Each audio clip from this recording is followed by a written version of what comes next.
Kelvin, good to see you as always, and as always, lots to talk about, lots to catch up on. Firstly, the season so far, how have you viewed things from a footballing point of view? I think I preferred it up to Christmas. I think Christmas period hasn't been fantastic in terms of results wise. I think we had a tough period. I think we obviously, beating Wimbledon and going 10th on that night was very encouraging, and it just shows how tight the league is, because suddenly you don't pick up the wins you'd like and you drop down.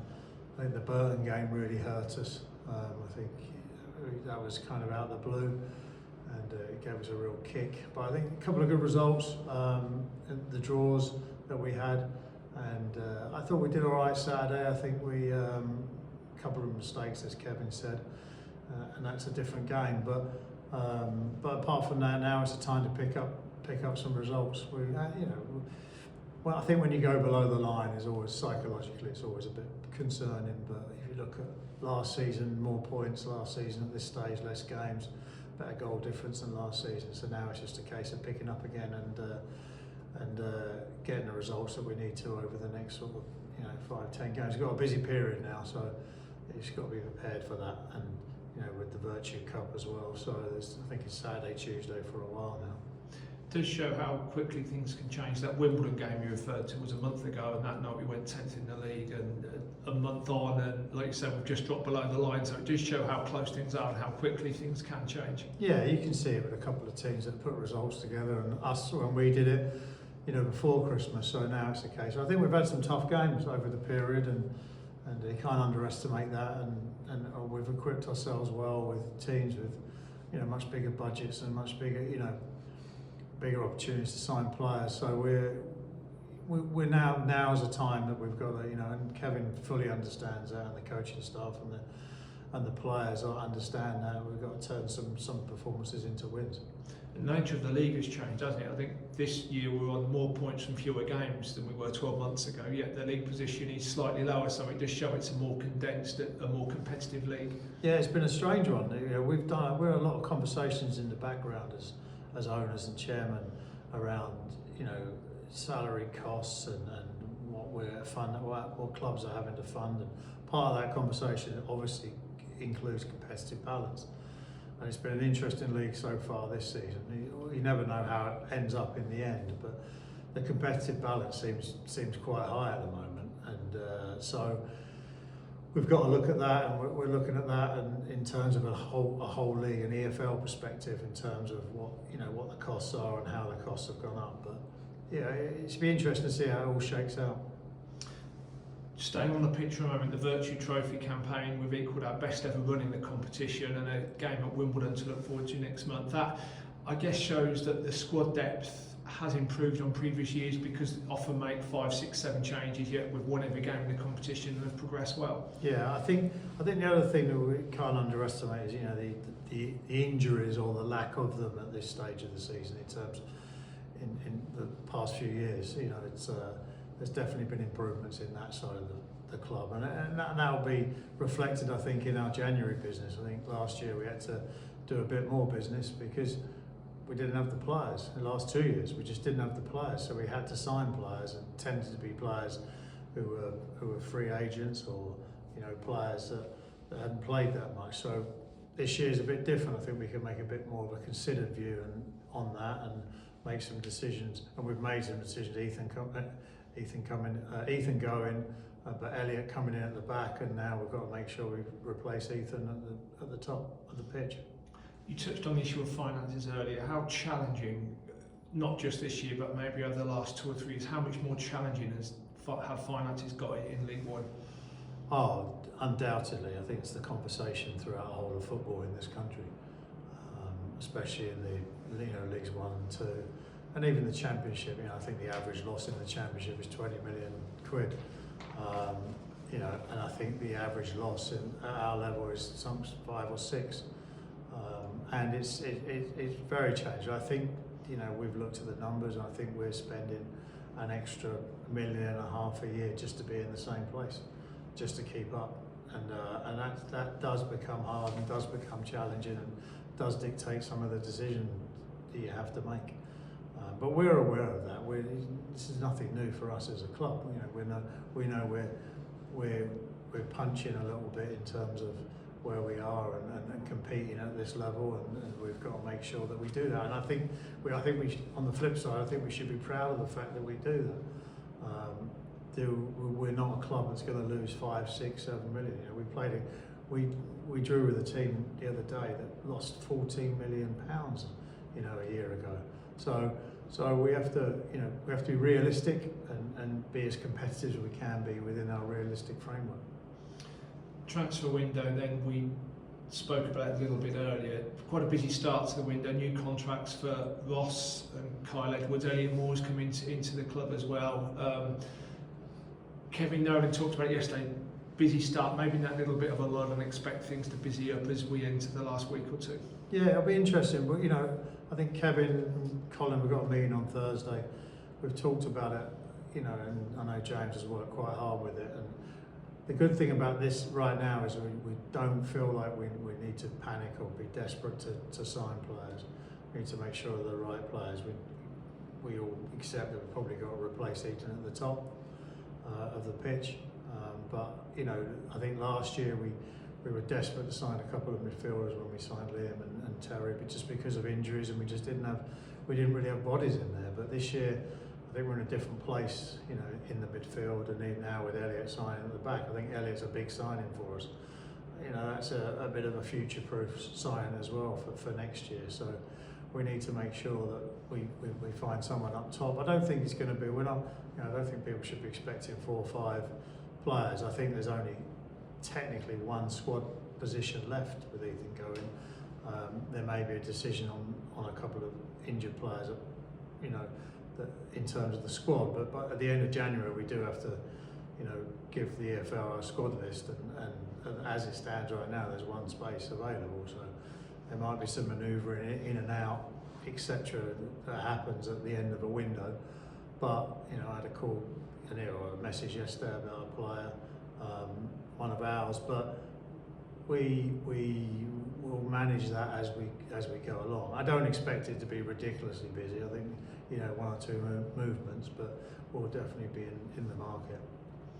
And over the last year or so, the recruitment under Kevin and Colin has actually got a really good hit rate. There have been not too many misses, plenty of hits, players that have come into the group and improved and developed, and whether they're still here or not, have certainly benefited from their time here. Yeah, no, absolutely. And I think, the Ethan situation was a bit frustrating for all concerned, and whether him and his team have made the right decision in the end, you'll learn that over a period of time. And everyone, some people say about the loan market, but the loan market's been really good for us in terms of our budget and where we are budget-wise. It's been very, very good when you look back over the time that we've used it, and so you do have to take some of the rough with the smooth sometimes. Keon. I remember going back as far as Keon, and Keon did a similar thing where he came in for the part of the season in League 2 and then went off to Cheltenham in League 1. And at the time was Cheltenham, and now look how things turn around for different clubs, because we're in League 1 now, and they're competing in the bottom end of League 2. But that's just the way football goes, and that's why we don't. I know we've dropped under the line, and we don't panic about that. We understand that there are ups and downs throughout a season, and we now need to make sure that we'll probably look in the loan market for Ethan's replacement, unless somebody permanent comes along. And that doesn't always happen, and you have to take certain risks on certain players. In terms of Elliot, hasn't played all season, hasn't played since September. And we have to get him fit, so we knew you'd sign him and there'd be a few weeks where he'll be getting fit, but hopefully he will come in and have an impact in the last sort of 20 games. There's always a lot of difficult things to balance when you're an owner, part of the recruitment team. It's about being sensibly ambitious and maintaining that ambition, but also working within a sensible framework and not putting the club at risk or taking any steps that would be considered too risky. Yeah, there's always a balance. Like, we set a budget at the start of the year. I think every year we've been here, we've gone over budget on the players, and the same this year. We've already gone over budget in terms of the players that came in the summer, and it's not as simple as you think in terms of, oh, this player's gone and that player needs to come in and we need to go sign this player and it will solve everything by signing £1 million player. Of course, there are clubs that can do that, and have that sort of framework and backing, which is great. But we're realistic. We've always said we'll be realistic, and as owners, we set an amount of money that we're prepared to lose, as it were, or spend, or quote unquote invest. But at this stage, we're starting to, you start to see that the investment word is a little bit of a stretch, and it pretends to be spending, and we understand that. We understand our responsibilities, and we've got to be competitive on the pitch, and we've got to try and make sure that we do our best and we get the results that we need to get.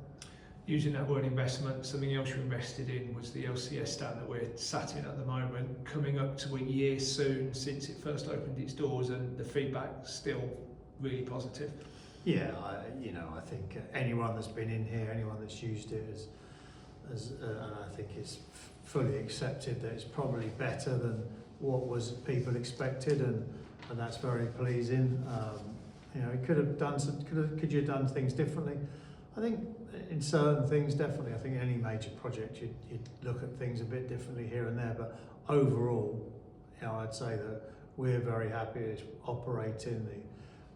All credit to the chef and his team. The food is exceptional. The comments I get are just fantastic in terms of all the food and the service and how friendly it is. And I have friends come who are not necessarily connected to the club, and just friends of mine that come to games to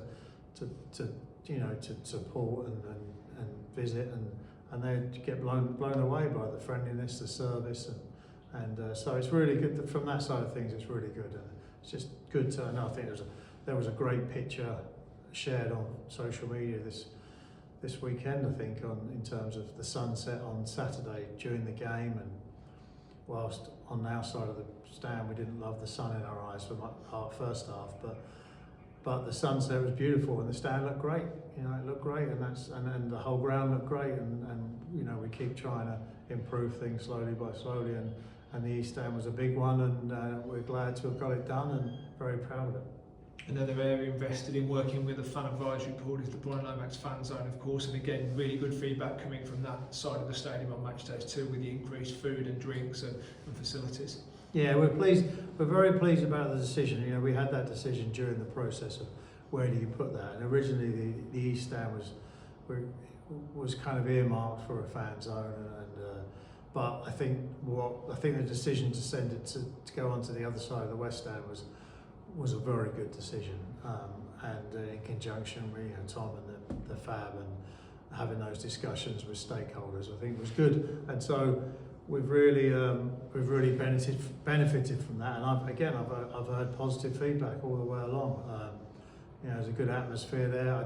It's unfortunate because we're on the other side, we don't walk down the stairs like we used to hear the music. But from what I'm being told, it's very good. And I popped over a couple of times. Had some friends in from the US in October when it first opened, and they were very impressed with the atmosphere more than anything else. The facilities are one thing, but it's really about the atmosphere and the providing a service to our fans. And the fan stones that were installed, looking great over that side, and now selling fan stones panel 2 again, helping fan advisory board projects that will be supported by the club. Yeah, we're really pleased with the feedback we get from the FAB and the fan advisory board. It's been really good. Tom does an excellent job, as we all know. That's pretty much given what a job Tom does in terms of the football club and the interactions with the fans, and we're constantly seeing messages from Tom that said, I've been asked this, what do you think?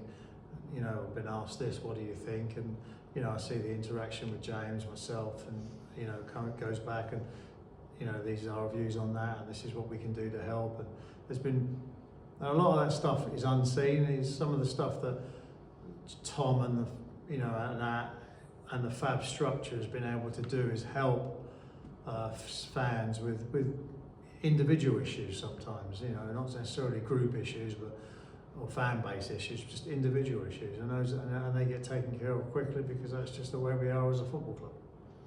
The pin badge you're wearing, Northampton Town Community Trust, formed 25 years ago this month. I know we'll be commemorating that properly at the Burton game in March, but just really your thoughts on the Community Trust, the 25th anniversary, and what the Trust has and continues to achieve. I would say it's probably up there as the proudest achievement that we've had in the last in our ownership, in terms of the way that the community, working with the football club, the Community Trust has grown.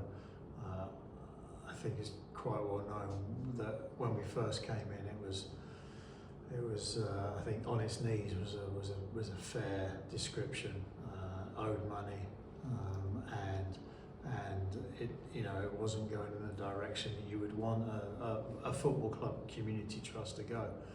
And I think working together, James being involved, myself because of my background in Community Trust, being involved, have been really, and then just the hard work of the people, trying to help them get the right people in place. And I think at the time, Warren coming in and as a chairman, and then now Scott and Phil as chairman and chief exec, they've really taken it, and they've really grabbed it and taken it to another level.